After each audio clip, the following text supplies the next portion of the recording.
السلام علیکم ورحمۃ اللہ وبرکاتہ۔ دوستو، میں 15 اگست پر بہت ہی شاندار تقریر لے کر حاضر ہوا ہوں۔ یہ تقریر ایسی ہے جس کو آپ اسکول، مدرسے یا کسی اور جگہ بھی کر سکتے ہیں۔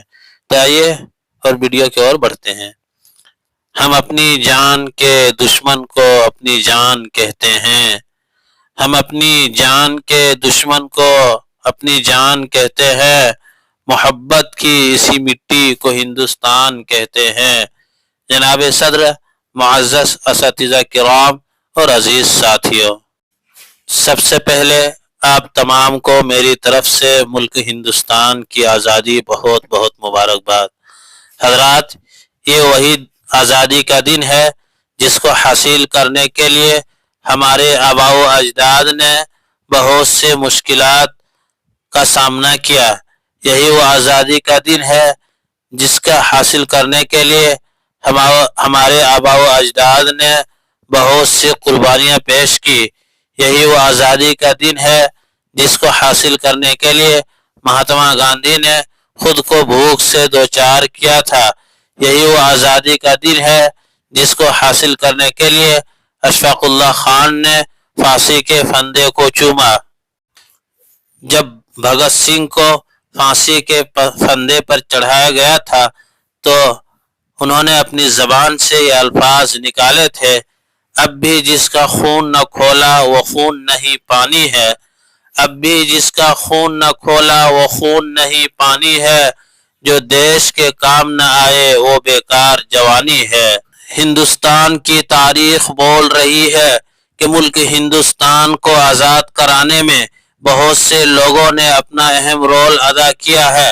اور اگر ہم بہادر شاہ ظفر کی بات کریں، جب 1857 کی جنگ میں بہادر شاہ ظفر کو رنگون کی کالی کوٹری کے پیچھے ڈھکیلا گیا تھا تو انگریزوں نے کہا تھا کہ دم دمے میں دم نہیں اب خیر مانگو جان کی، دم دمے میں دم نہیں اب خیر مانگو جان کی، اے ظفر ٹھنڈی ہوئی شمشیر ہندوستان کی۔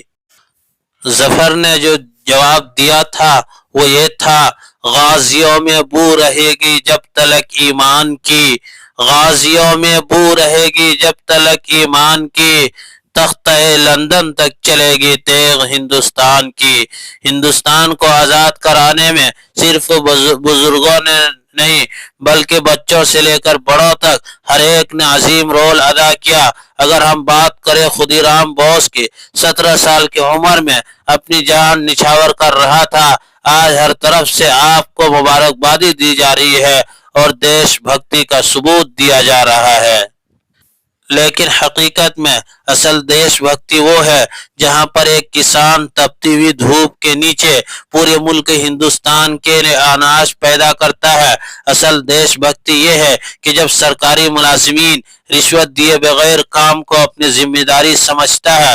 اصل دیش بھکتی یہ ہے کہ ہمارے ملک میں رہنے والے ہندو، مسلمان، سکھ، عیسائی آپس میں مل جل کر دیش کے لیے پریم کا پرچار کرے۔ ہمارے لیے یہ خوش قسمتی ہے کہ ملک ہندوستان میں ہندو بھی پیدا ہوا، مسلمان بھی پیدا ہوا، سکھ بھی پیدا ہوا، لیکن سب سے بڑی بدقسمتی یہ ہے کہ انسانیت پیدا نہیں ہوئی۔ اگر تمام مذاہب کو بھول کر امن کا پرچار ہونے لگے تو ہمارا ملک سج جائے گا، سور جائے گا اور دیش ودیش میں اس کا ڈنکا گونجے گا۔ ہم ایک دوسرے کا سبھی سمان کریں گے، جھگڑا نہ کبھی ہندو مسلمان کریں گے، نفرت جو سکھائے ہمیں آپس میں لڑا کر ہم اس کے لیے جنگ کا اعلان کریں گے۔ جان سے بھی پیارا ہے ہمیں اپنا ترنگا، ہم اس کے لیے جان بھی قربان کریں گے، جھگڑا نہ کبھی ہندو مسلمان کریں گے۔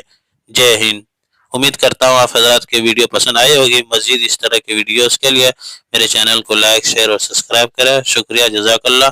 السلام علیکم ورحمۃ اللہ وبرکاتہ۔